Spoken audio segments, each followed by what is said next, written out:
বাংলাদেশের ভাগ্য আসলে কোন দিকে যাচ্ছে? রাজনৈতিক দলগুলোর বাইরে ডক্টর মোহাম্মদ ইউনূসের উপর যখন এই জাতি আস্থা রেখেছিল, এনসিপি নামক রাজনৈতিক দলটার উপর যখন জাতি আস্থা রেখেছিল, সমন্বয়ক শব্দগুলা যখন ফেরেশতার সাথে সমতুল্য ছিল, সেই শব্দগুলো, সেই দলগুলো, সেই ব্যক্তিগুলো হাতে গোনা দুইজন ক্যারেক্টার বাদ দিলে হাসনাত আব্দুল্লাহ এবং তাসনিম যারা, বাকি যারাই আছেন হয়তো নিজে নয়তো তার সাথে চাঙ্গাপাঙ্গা, চেলা চেমুঙ্গা বিভিন্নভাবে বিতর্কিত হয়ে গেছেন। এখন এই দলটার উপর মানুষের আস্থা কতটুকু, বা এই ডক্টর মোহাম্মদ ইউনূসের কিংস পার্টির প্রতি আস্থা কতটুকু, বা ডক্টর মোহাম্মদ ইউনূসের প্রতি আস্থা কতটুকু? তবে আস্থাকে ফিরিয়ে আনার জন্য সর্বোচ্চ চেষ্টা করছে এনসিপি।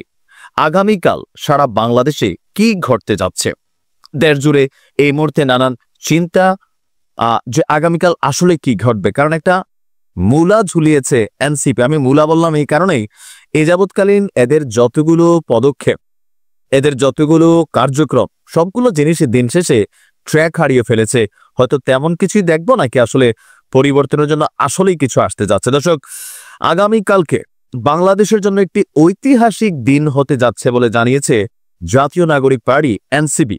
তা আমরা ঐতিহাসিক দিন যেই কটা দেখি, যে 7ই মার্চ এটা একটা ঐতিহাসিক দিন, অথবা 25শে ডিসেম্বর, 16ই ডিসেম্বর, 25শে মার্চ, এরকম বিভিন্ন জাতীয় ঐতিহাসিক দিন আছে।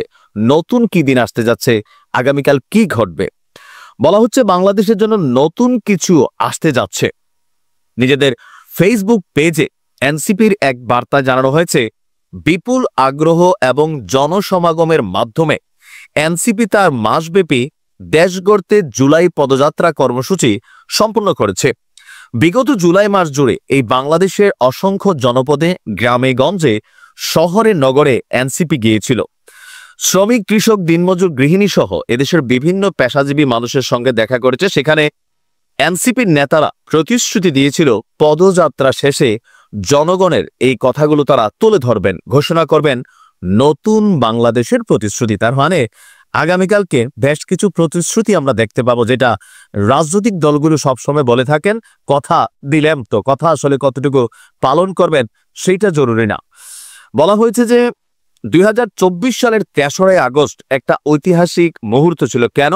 সেখানে এক দফা ঘোষণা করা হয়েছিল।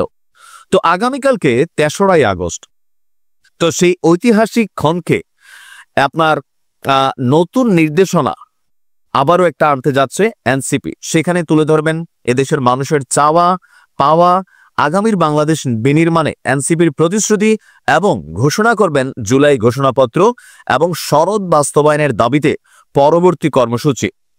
64 জেলা থেকে এনসিপির নেতাকর্মীরা আগামীকালকে ঢাকায় আপনার উপস্থিত থাকার জন্য আহ্বান জানানো হয়েছে। উপজেলার সমন্বয় কমিটিকে নিজ নিজ অঞ্চল তত্ত্বাবধায়কের সঙ্গে সমন্বয় করে এই ঐতিহাসিক প্রোগ্রামটিকে সফলভাবে বাস্তবায়ন করার নির্দেশনা দিয়েছেন। এখন প্রশ্ন হচ্ছে, আগামীকালকে উপস্থিতির পরিমাণ কি থাকবে?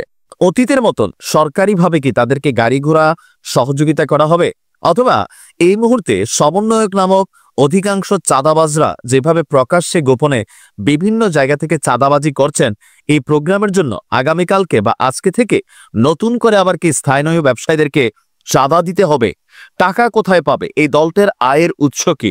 নানান প্রশ্ন তৈরি হয়েছে। একজন সমন্বয়ক একাই 2-4-20 কোটি টাকার মালিক হয়ে গেছে। জায়গায় জায়গায় বাড়িঘর পাওয়া যাচ্ছে। প্রতিদিনই বাংলাদেশের বিভিন্ন জায়গায় তথাকথিত কিছু সমন্বয়করা চাঁদাবাজি করে যেই পরিমাণ বাংলাদেশকে অস্থির করছে, সেখান থেকে এনসিপির এই আহ্বান আদৌ কি কাজে দিবে? একটা ঐতিহাসিক দিন আসলে হতে যাচ্ছে। জামাতের সাথে এই মুহূর্তে একটা দূরত্ব আছে, বিএনপির সাথে তো আছেই, আর আওয়ামী লীগ তো বসে আছে উৎপাতার জন্য। এই সকল কিছু চ্যালেঞ্জকে মাথায় রেখে আগামীকালকে এনসিপি কি পরিমাণ নেতা কর্মী সমবেত করতে পারে, যাতে সারা বাংলাদেশ থেকে তারা ডাক দিয়েছেন, হয়তো নতুন আর একটা যাত্রা তৈরি হবে। তবে এই যাত্রায় ডক্টর মোহাম্মদ ইউনূস সরকারের যে প্রশাসন, তারা কতটুকু সহযোগিতা করবেন তলে তলে, সেইটাও অনেকে প্রশ্ন শুরু করেছেন।